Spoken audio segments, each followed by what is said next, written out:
guys, nagsisimula kaming gumawa ng aming scaffolding tsaka formas ng beam sa loob po. So, yan. So makikita nyo po yung mga kahoy na ito pong tatawag natin scaffolding. So mostly ginagamit namin sa scaffolding 2x3 na kukulamber. Yan, para mas matibay po yung tukod. Sa ilalim makikita nyo po yan. So mayroon kami tatawag na sapatos. Yan, sa balang bandang dulo, mga ganoon. Yan. So para di po gumalaw yung patayo ng kahoy. Yan. Bago po kami maglatag ng aming soleras. Yung soleras kasi, ibig sabihin nun, yung 2x2 na kahoy, tutumbok siya dito sa part na to. Yan, sa part na to, tutumbok siya. Siya po yung papakuan namin ng plywood. So yun po yung soleras. So ito yung formas ng biga. Yan, formas po yan ng biga. Papunta doon sa dulo. Kung may biga siyang pa-cross beam, dito itong side na to cross beam kasi to. Yan, tapos biga namin. Sa part dito, C-bars ang ginamit namin para hindi siya yung nosing. Yun. Yan, dito sa part na to, ito yung kanyang bagong CR.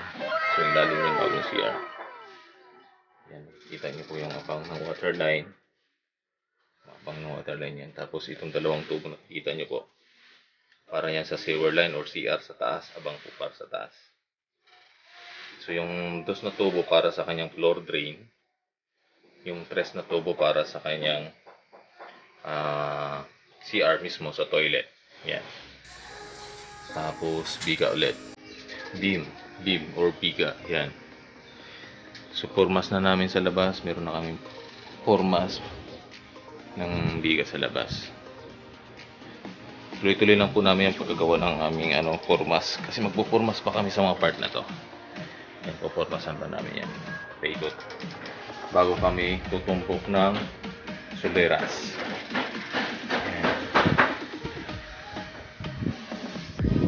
Spacing namin sa bakal namin 15 cm. So medyo masinsin po ang gagawin namin pagbabakal. Malapad-lapad kasi yung kanya ng bubuhusan. So yan. Yung part na to, yan. Ito. Makikita nyo po yung guhit na to. Yan po yung magiging finish na flooring. Level po siya sa loob. So kinuha namin yung pinaka level niya sa loob na flooring, finish flooring. Yun po, matatapatan namin yan para pag in case kasi na dinimolish yung wall, so same po yung flooring, same level po yung flooring. Yan. Ito ang kanyang bagong pinto ng kanyang CR. So yan.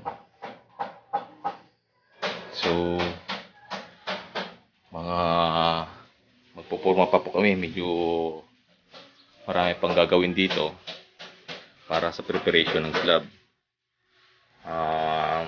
Consider na natin yung mga electrical, water line. Yan. Dapat po lahat po inifix na yan bago kami mag-i-slab.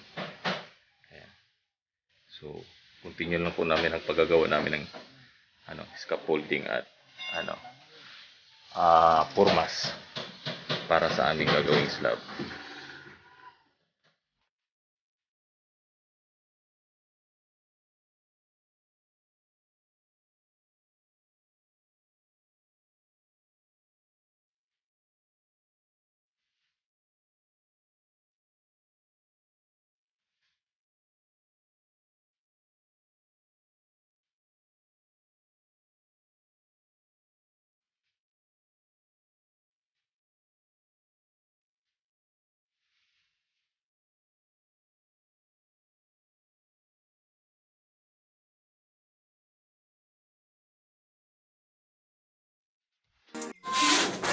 Yan.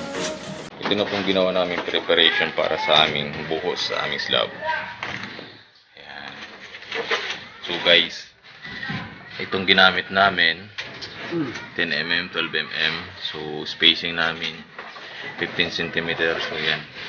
So mapapansin nyo partially ano na kami, buhos sa mga beam. Kunkuin po yung pagbubuhos namin, pero yung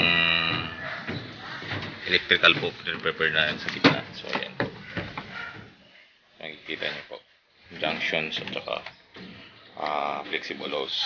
Nilagyan na rin namin ng wiring 14 standard. Tapos yan po, abang ng water line. So para sa CR sa taas, floor drain so sa corner. Tapos ito pong nakikita nyo yung tres na tubo para po ito sa toilet bowl. Yan. Yan. So lahat po yan prepared na po siya para bubusan.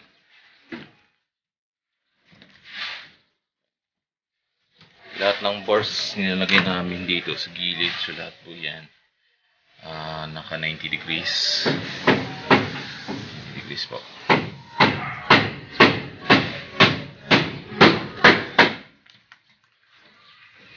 So yan. Dito sa side na to, downspout.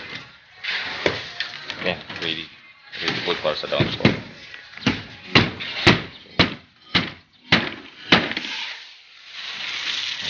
Preparation namin sa gagawin namin buhos.